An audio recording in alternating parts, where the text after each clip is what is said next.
rapaziadinha, tá ligado? MC Menor da Tony, rima aqui na barbearia do Gordão, entendeu, parceiro? Tá ligado, né? Vai mandar um funk consciente aí pra rapaziadinha, entendeu? É assim, ó, vai. Vai.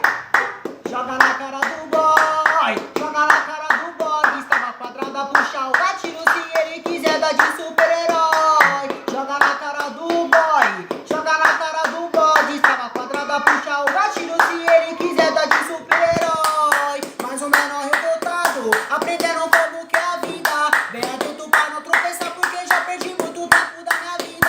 Lá dentro eu me deparava muitas vezes com a realidade. Prestativo a todos os momentos porque existe a tal da falsidade. Analisa seu quadrado, que tudo que passa tem uma coerência. Então não vem com papo de socio em cima do contexto, vem com a transparência.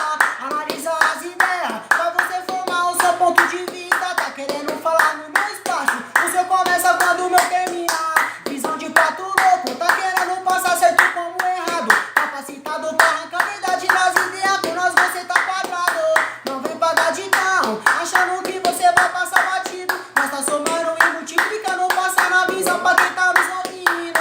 Mais ou menos infrato, que já matou e roubou. Tamo somando e multiplicando, passando a visão só pros merecedores. Mais ou menos infrato, que já matou e roubou. Tamo somando e multiplicando, passando a visão só pros merecedores. Então joga, joga na cara do boy, joga na cara do boy. Destrava quadrada, puxa o batido se ele quiser dar de super-herói. Então joga, joga na cara do boy, joga na cara do boy. Destrava quadrada, puxa o gatilho se ele quiser dar de super-herói. Tá ligado? Tamo juntão aí, família, tá ligado? Forte abraço aí, entendeu? Compartilha lá, entendeu? MC Menor da Tony, tamo juntão aí, ó. Os parceirinhos aí do outro lado também, tá ligado? Nossa, caralho.